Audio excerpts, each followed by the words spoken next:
Les centres de collaboration nationale en santé publique travaillent à promouvoir l'utilisation des connaissances issues de la recherche scientifique et des autres savoirs afin de renforcer les pratiques, les programmes et les politiques de santé publique au Canada. Financés par l'Agence de la santé publique du Canada et répartis à travers le pays, les 6 CCN se concentrent chacun sur un aspect spécifique en santé publique. Santé environnementale, santé autochtone, maladies infectieuses, méthodes et outils, politique publique et santé, et déterminants de la santé. Les CCN synthétisent et diffusent des données probantes et des connaissances de haute qualité, favorisent la collaboration entre diverses parties prenantes et aident les professionnels de la santé publique, les responsables de politique et les décideurs à utiliser des données probantes pour améliorer l'état de santé des Canadiens. Les CCN développent les compétences et renforcent les capacités des acteurs de santé publique au Canada. Ils travaillent à combler les lacunes dans les connaissances et les pratiques et répondent aux besoins dans plusieurs sphères de la santé publique, tels changement climatique, réponse d'urgence, équité en santé, maladies infectieuses, santé mentale des populations, santé autochtone et analyse des politiques. Les CCN transforment les résultats de recherche et les autres savoirs en outils de connaissances adaptés à des groupes particuliers et à leur contexte, et ce, dans les 2 langues officielles. Ces outils incluent des documents de référence, des revues de la littérature et des études de cas. Ils offrent des webinaires et des cours en ligne, organisent des rencontres nationales et encouragent le réseautage et la collaboration entre les disciplines, les secteurs et les juridictions. Ils contribuent à l'identification d'enjeux émergents en collaboration avec leurs partenaires et les communautés, traduisent les connaissances en actions concrètes et travaillent à réduire l'écart entre la recherche, les politiques et la pratique, tout en tenant compte des perspectives autochtones. En répondant aux enjeux émergents avec des données probantes et en développant des compétences et des réseaux, les CCN aident les acteurs de santé publique canadiens à relever les défis d'aujourd'hui et de demain. Visitez le ccnsp.ca pour télécharger des ressources ou en savoir plus sur chaque CCN.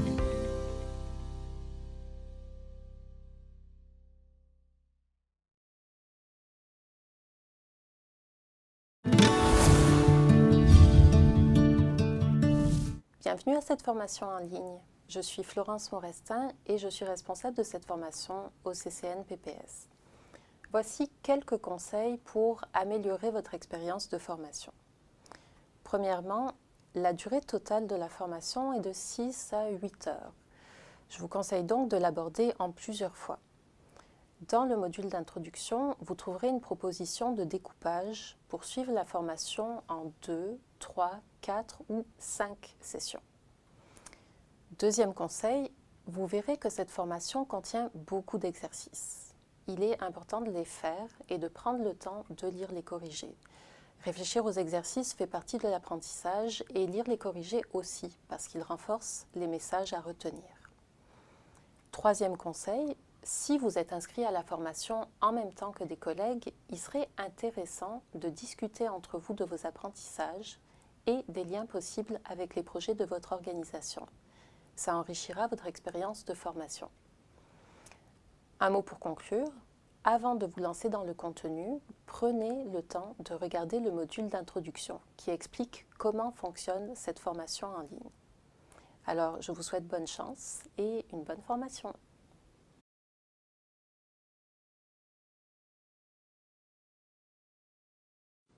Bonjour, je suis Florence Morestin et je suis responsable de cette formation au CCNPPS. Vous pensez que cette formation en ligne peut répondre à vos besoins professionnels, mais vous vous demandez peut-être comment la formation se présente. Dans cette courte vidéo, vous verrez un aperçu du contenu et des exercices interactifs.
On est confronté régulièrement à des questions éthiques, mais on regarde pas nécessairement ça comme strictement des enjeux éthiques. On le regarde plus directement comme des enjeux d'intervention pour lesquels les questions éthiques sont posées.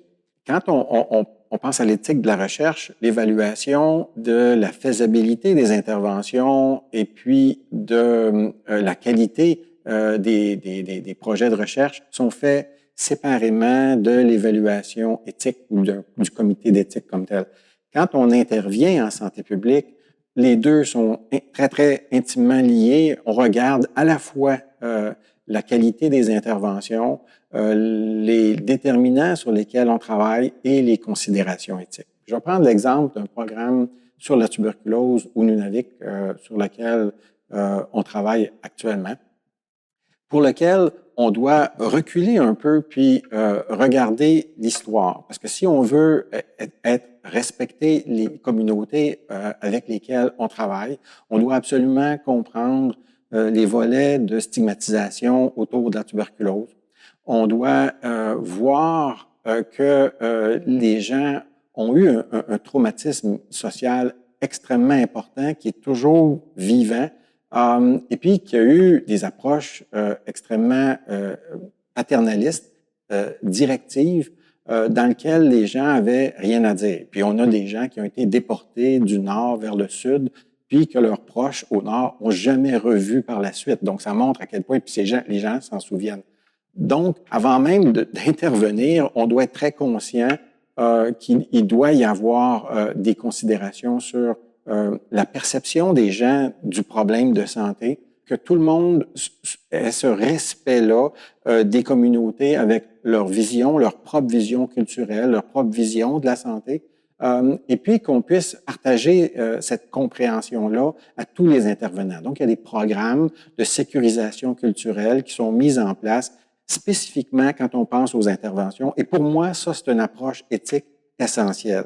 On pourrait dire de façon très pragmatique, parce que l'éthique en santé publique, c'est très pragmatique, on peut dire que c'est pour des considérations éthiques. On pourrait dire que c'est pour des considérations d'efficacité, parce que si on ne le fait pas, on va inévitablement avoir des interventions qui fonctionneront pas. Après ça, il faut qu'on puisse voir est-ce que le problème qu'on a, il est bien connu. Puis, par exemple, le problème de la tuberculose est extrêmement important au nord. On sait que les taux d'infection de tuberculose active sont de 100 à 300 fois plus élevés que ce qu'on retrouve dans le sud, dans les autres communautés. Donc, il y a un problème qui est significatif. Mais les gens au Nord, est-ce qu'ils le comprennent? Est-ce qu'ils le savent? Est-ce qu'on a partagé cette information-là? Et pour nous, c'est vraiment important que les gens puissent avoir cette compréhension-là. Ça fait partie des considérations éthiques au niveau de la transparence, puis au niveau de la participation des gens aux décisions qui sont prises avec eux pour pouvoir intervenir. Donc, déjà, au niveau des problèmes, on doit avoir cette approche de dialogue puis d'explication là, qui fait partie des considérations éthiques. De faisabilité du programme, bien, pour moi, c'est une considération éthique.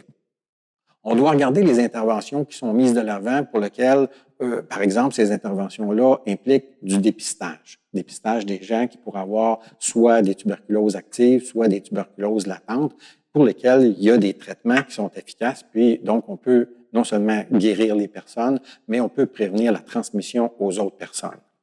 Mais on ne peut pas juste faire du dépistage sans expliquer aux gens qu'est-ce que ça veut dire, sans avoir une protection de l'information, non seulement autour des personnes qui sont dépistées pour que c'est une information qui leur appartient. Il faut reconnaître que dans une communauté nordique où tout le monde se connaît, cette notion-là est vite partagée dans une communauté.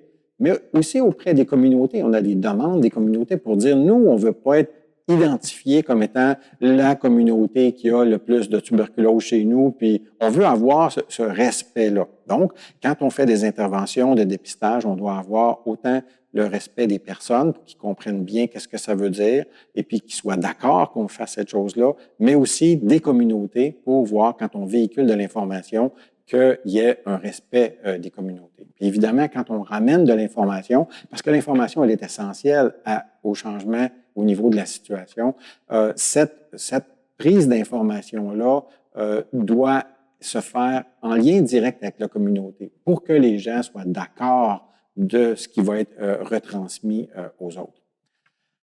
Au niveau du traitement, antérieurement, les traitements étaient beaucoup et sont encore beaucoup faits à l'extérieur des communautés les plus éloignées. Donc, il y a 2 centres de santé pour 14 communautés. Donc, il y a plusieurs gens dans les communautés qui doivent se déplacer.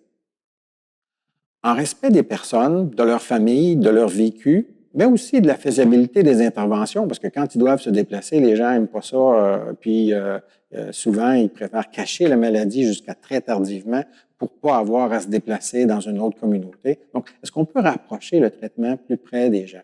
Est-ce qu'on peut être capable d'avoir des endroits dans la communauté pour que les gens puissent être au besoin pendant une certaine période isolés pour éviter de transmettre la maladie à d'autres, être supportés dans leur traitement? Comment est-ce qu'on fait cette chose-là? Encore une fois, tout en respect des personnes puis des communautés. Comment est-ce qu'on fait pour peser le pour et le contre, donc cette notion d'équilibre entre l'impact positif d'un traitement, l'impact négatif d'avoir une difficulté à être suivi pendant des mois, des fois des années. Donc, comment est-ce qu'on balance cette chose-là? Encore une fois, cette décision-là, c'est pas une décision qui nous appartient au réseau de santé. C'est une décision qui appartient aux personnes, aux familles, à la communauté. Et puis, c'est pour ça que dans chacune des communautés, on travaille avec les comités de santé. Et puis, on veut mettre de l'avant, et c'est pas une chose facile, des intervenants autochtones, des intervenants inuits, dans le cas du Nunavik, qui vont accompagner les personnes, qui vont travailler avec les communautés pour qu'il y ait une très bonne compréhension qui soit faite. Donc, à l'intérieur d'un programme directement de services, de dépistage, de traitement, de suivi, il y a beaucoup de considérations sociales, éthiques qui doivent être introduites. Mais là, on va le regarder plus largement pour tous les autres déterminants de la tuberculose. Parce que la tuberculose, c'est d'abord une maladie sociale qui a des répercussions santé qui sont majeures. Et là, on doit regarder qu'est-ce qu'il y en est des problèmes de pauvreté, qu'est-ce qu'il y en est des problèmes d'alimentation, de tabagisme, d'utilisation de drogue, d'alcool. Et ça, c'est les déterminants importants pour développer la tuberculose. Mais il y a des déterminants qui sont pas juste individuels, des déterminants qui sont beaucoup plus collectifs. Puis on peut penser, par exemple, au logement, à la qualité des logements ou la non-qualité des logements, de l'air intérieur, qui fait qu'il y a une propagation qui est plus facile à l'intérieur de ces domiciles-là, de ces communautés-là. Donc, comment est-ce qu'on fait pour aborder ces enjeux d'équité? Là, on est vraiment dans des questions éthiques de santé publique pour être capable de prioriser des interventions, de faire les choix avec les personnes. C'est pas nous qui peut arriver et dire on va faire tel choix, on va faire telle intervention, on doit le faire absolument avec eux, mais on doit le faire en donnant un appui à l'ensemble des communautés, mais aux personnes qui ont les plus grands besoins dans ces communautés-là. Donc, c'est pas juste une approche de dire c'est la même chose pour tout le monde. Les gens n'ont pas tous les mêmes besoins. Il y a des gens qui ont besoin d'appui parce qu'ils ont des problèmes de toxicomanie. Et c'est des maladies, c'est pas un choix individuel. On pourrait dire que c'est un choix individuel. C'est vraiment un enjeu de maladie, de dépendance. Et c'est comme ça qu'il faut le voir. Puis, il y a des enjeux collectifs sur la richesse, sur la pauvreté, sur les logements dont je parlais tantôt, qui sont des choix de dire est-ce qu'on n'a pas une responsabilité de fournir un minimum par justice sociale à des communautés pour lesquelles ces conditions sociales-là sont les causes très directes des problèmes de santé comme la tuberculose qu'ils ont. Puis pour lesquels on peut faire quelque chose et changer ces conditions-là de façon essentielle.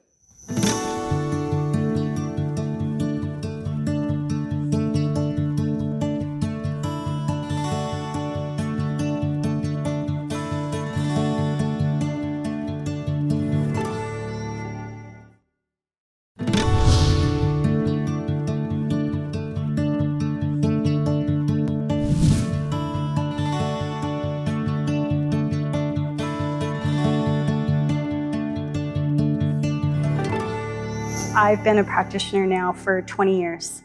And in the first 10 years of working with different systems such as corrections, social services, child and youth mental health, I found that I was constantly burning out. I was burning out because the families, Indigenous families and communities that I was working with, it was almost like they were falling into the river. And once they fell in the river, it was difficult to fish them out of the river.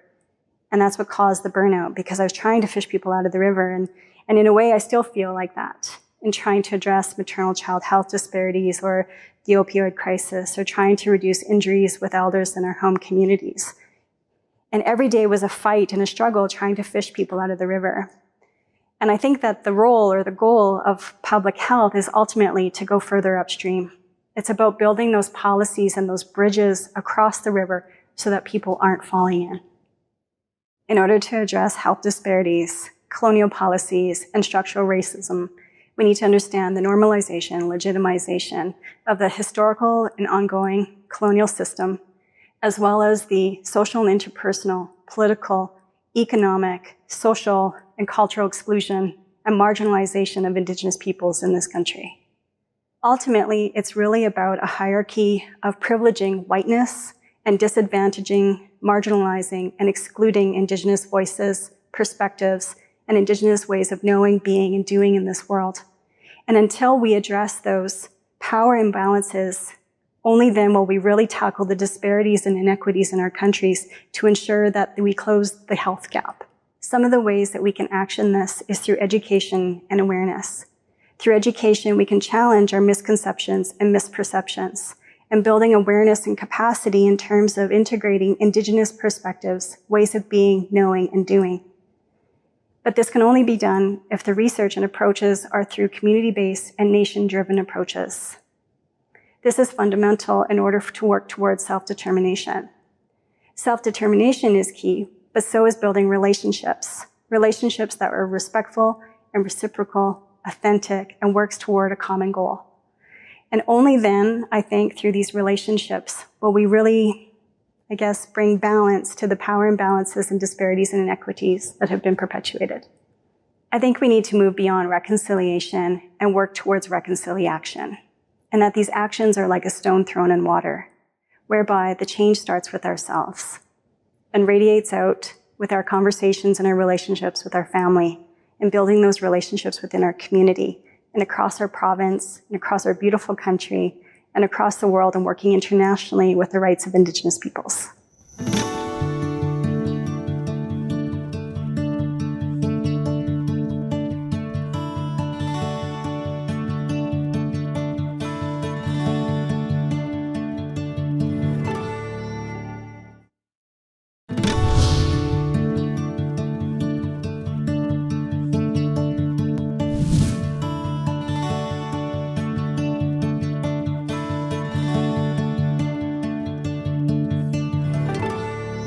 When I said before that I think we need to be more courageous as a public health field when it comes to action on the social determinants of health, I think that we would be hard-pressed to find a lot of examples of actions where we directly influenced the policies and legislation that create the conditions in which people can be healthy, and particularly the conditions in which we are creating health gaps.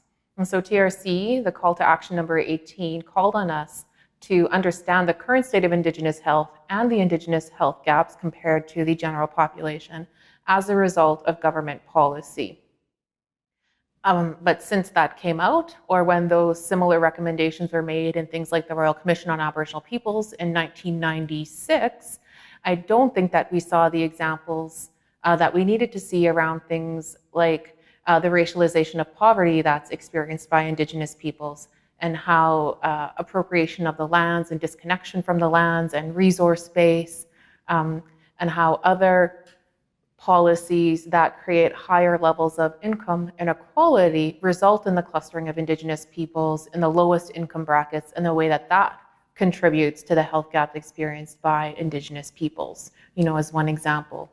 If we think about the state of housing, for example, in First Nations communities or in Inuit communities in Nunavut, we have known about the disproportionate rates of respiratory infections like influenza or pneumonia or tuberculosis. We know about the relationship to overcrowded and inadequate housing and food insecurity, but I don't think we have been brave actors in advocating for the type of housing policies that would address this upstream determinant of health. So this is connected to the second part around society's willingness to tolerate health gaps, in that often the reason we don't do this is because we are concerned about the political backlash. And, you know, as medical officers of health, we do report and serve at the pleasure of the minister quite often. And so that can create some structural fear around doing this. And if there was more social will, perhaps that would drive more political will, and then maybe we would be able to do our full scope of practice as public health professionals in advocating for these types of changes. And I think, you know, the clearest example that we have of society's general willingness to tolerate these policies and health disparities is the Canadian Human Rights Tribunal decision that said that Canada discriminates against First Nations children with the inequitable funding for First Nations child welfare. And there have been 4 non-compliance rulings since the initial ruling, but there has never been a general public outcry. As a country, we tolerate this human rights violation and discrimination against First Nations children. And I do think there is a role for public health in confronting these discourses and in trying to change them so that we are truly working towards creating equality of opportunity for all children in Canada.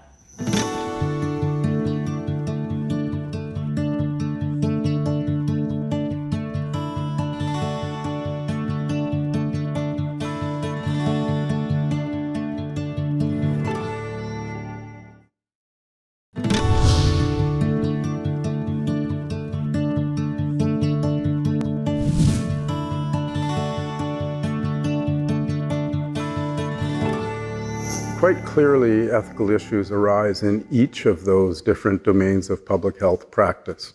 For example, in health promotion, we are trying to encourage people to behave in a way that naturally enhances their capacity to be healthy. That means sort of telling people what's in their best interest. Historically, public health has been criticized for wanting to run so-called nanny state. That is, they have the ability to tell people what's in their best interest, whereas people would like to believe that they know what's in their best interest. So health communication, finding ways of reaching a common ground and a common language with communities is one of the core elements of health promotion and health promotion practice. And it's ethical because you have to think about what's the good here, how do we figure out what's the right or the wrong answer, how do we change our messages to make it more appealing to populations. Health protection, which is a core element of public health practice, is one where there's a very strong legislative mandate, which is supported by ethical considerations. So the public health agencies actually have the well-being of the community as their first and foremost responsibility. They're not particularly interested in your health or my health per se, but in what's in the best interest of the community as a whole, which means that they're always going to have to make trade-offs between different interests in that population.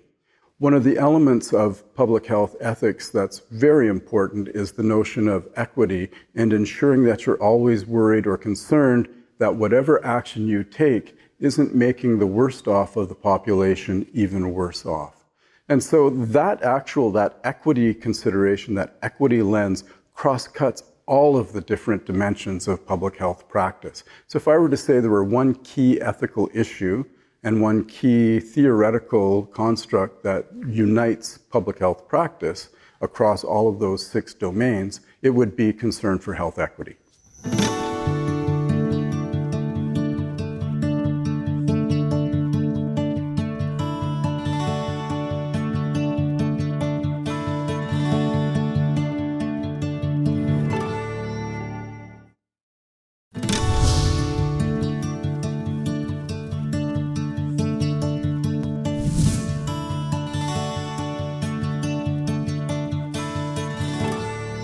The short answer is everybody. Everybody who controls the determinants of health. And we know what the determinants of health are. Employment, access to green space, mobility, So the sectors that need to come together are education, social work, police. I think the long answer is that health isn't necessarily the sector that needs to drive this process. We did a mapping exercise of European healthy cities, and we looked at the networks that were engaged in doing healthy cities. And often health is on the periphery, and others are on the center of the network, like the education sector, primary schools, or parks and recreation. So everybody, and each city is different, and we can organize each city in very different ways to do it.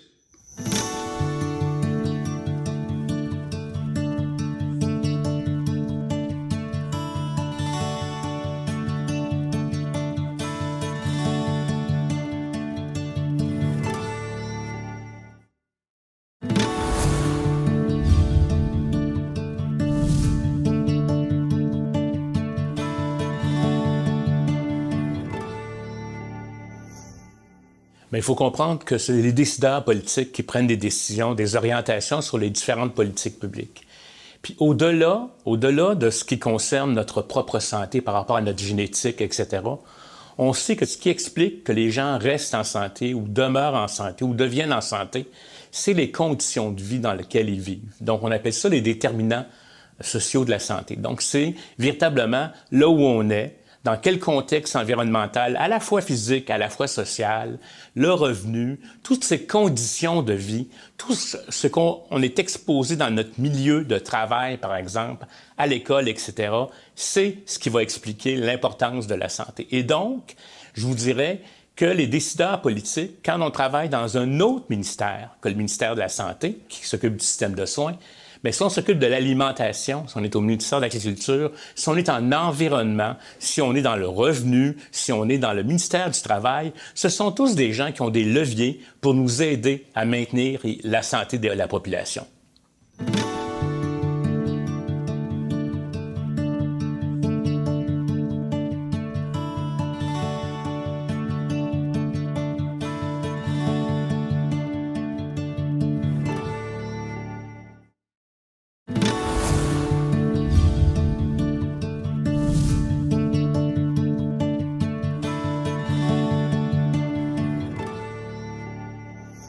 Bon, ce qui est important, bien entendu, quand on met en place une politique, c'est des changements que ça va entraîner. Premièrement, idéalement, compte tenu qu'on veut toucher plusieurs secteurs qui sont essentiels à maintenir la santé, il faut avoir un mandat qui est clair et une gouvernance qui est claire. Et idéalement, le mandat devrait venir des plus hautes autorités à l'intérieur du gouvernement. Prenons par exemple le bureau du premier ministre. C'est clair qu'il va habituellement mandater un leader, comme le ministre de la Santé dans le cas de la politique gouvernementale de la santé, mais il va demander aux autres ministères de collaborer. C'est comme ça qu'on se retrouve avec 27 ministères et organismes centraux qui travaillent ensemble avec des centaines de partenaires pour être capables d'avoir une politique gouvernementale de santé, mais aussi que les autres politiques des différents secteurs soient en cohérence avec cette politique-là, qu'on se potentialise les uns les autres et qu'on ait des opportunités pour agir mieux ensemble dans la même direction. L'autre élément qui est très important, à mon avis, c'est qu'il doit y avoir un leadership à tous les niveaux. Idéalement, là, il faut qu'une volonté des autorités politiques soit présente, mais dans la machine administrative, qu'il y ait une structure de gouvernance qui permet à tous les niveaux, à des niveaux de sous-ministres adjoints, à des niveaux de directeurs, à des niveaux, je vous dirais, de professionnels, d'être impliqués dans la démarche de définition de la politique gouvernementale. L'autre élément aussi qui est très, très important, c'est que cette gouvernance-là va aussi être à toutes sortes de niveaux, c'est-à-dire du niveau national, régional et local, parce que c'est sur le terrain, et notamment les municipalités ont un rôle comme gouvernement local très important dans, je vous dirais, les aménagements de territoire qui permettent de maintenir la santé. Puis finalement, bien entendu, il faut y dédier les ressources et le financement qui est nécessaire pour la mise en place de ces politiques.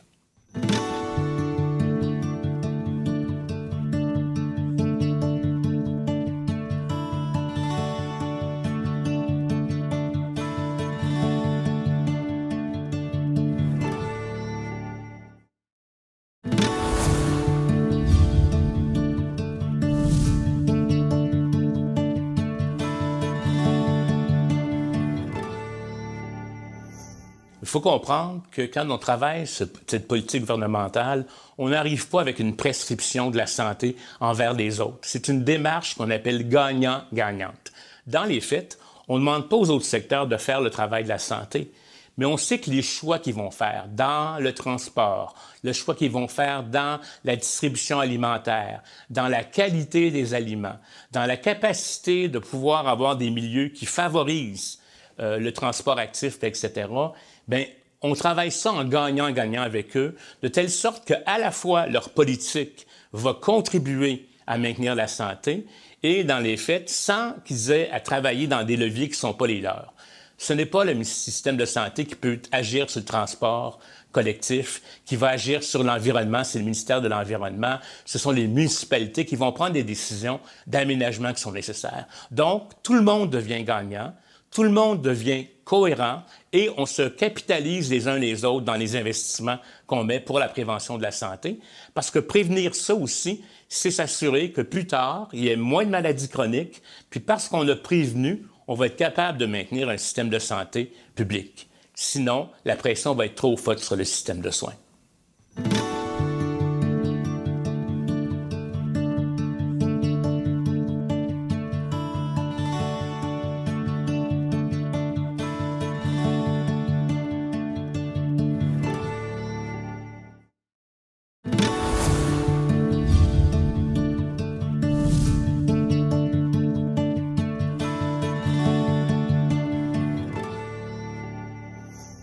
The work of Vancouver Coastal Health on healthy public policies really begins with the talented team that we've been able to assemble.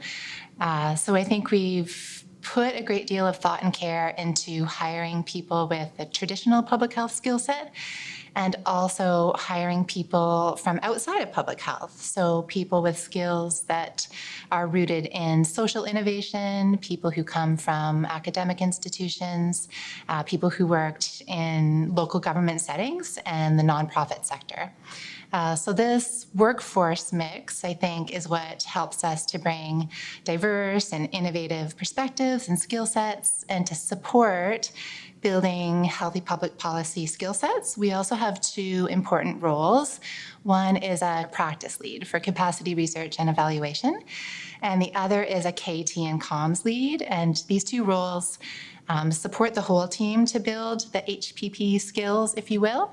Especially for KT, we don't want that skill set to live just within one person, but rather to support the whole team to understand the importance of effective knowledge mobilization for action. I would say that we strive to make sure that we are equity-oriented and that everything we do is centered around relationships. So it's often said that relationships are built at the speed of trust and that social change happens at the speed of relationship. So we really do take this to heart and understand that healthy public policy work happens in complexity and it happens in community, and therefore it's quite a long game. Underpinning everything we do is a recognition that health is very much socially and structurally determined. And so with that in mind, when we think about healthy public policy and health in all policies, by its very nature, it needs to be multi-sectoral. So partnerships and collaboration are the way that we approach everything. And our main focus is to focus on the local level communities. We do try to engage in a bit of healthy public policy work at provincial and federal levels, but that's less common than really engaging with school districts, with local governments, community-based organizations, and so on. I'll give an example of healthy public policy work we're currently doing with respect to child and youth mental well-being. So post-pandemic, even before the pandemic, this was a significant issue for public health.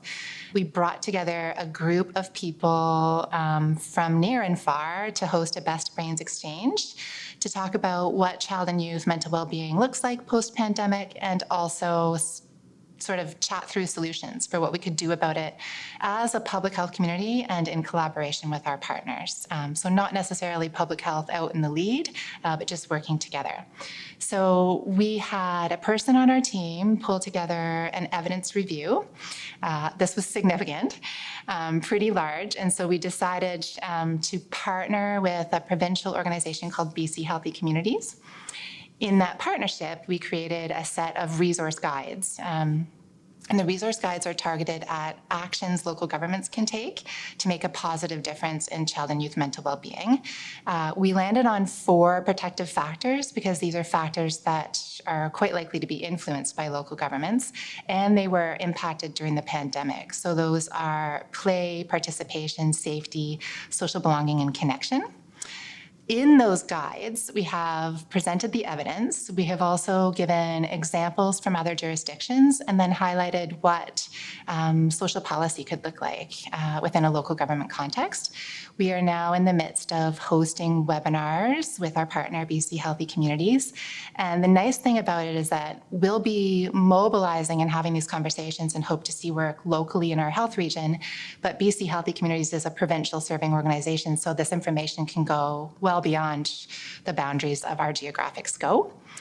We do have senior policy leads on our team as well who will use the guides as a conversation starter, go into community and chat based on the relationships they already have with staff working in local government around where are they at in terms of work they might currently have underway around child and youth mental well-being. So there have already been a few spin-off projects. I will just briefly describe a couple of them, 2 that are coastal, rural in nature. One is, they're obviously all youth focused. The first one is about engaging youth to participate directly in policymaking processes with the local regional district government. So there will be an individual who goes into high schools and trains youth. And then the great thing about this is that youth participation will also be able to influence the upcoming refresh or renewal of the official community plan for that community. There's another one in our region that's a little further up the coast, still coastal rural, wherein it's a research project. So we have a university partner, local government partner, and ourselves as the health authority as a partner. And that one is looking at inclusion for youth and factors that contribute to sense of belonging and community. And similarly, what emerges from that research project will also inform the refresh and the renewal of the official community plan. And then the last example I'll share is we have a mid-sized town up the coast on the mainland who are seeking to bring the Youth Climate Corps model to their town.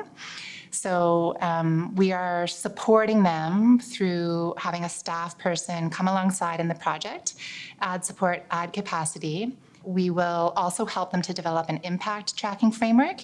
And then a key role of our staff in the Healthy Public Policy Unit will also be to figure out, once that program is established, what are the learnings and how can we share the knowledge with other communities across the region if they would also like to establish a youth climate corps. So you can see with the examples that I've shared in terms of how we approach our work, it really is about coming together to, I think, amplify and lend energy, and then also share our collective resources, really around bringing a health lens to priorities and goals that communities have already identified.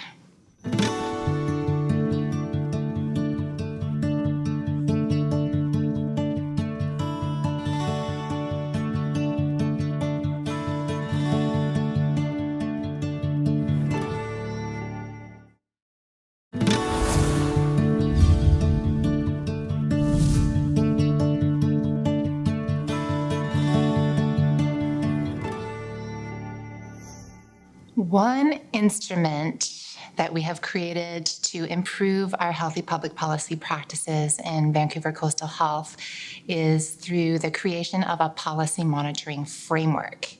The framework has 3 components. One is information gathering. The second is theoretical frameworks, the application of them. And the third is team analysis. And you can imagine these 3 components as a Venn diagram.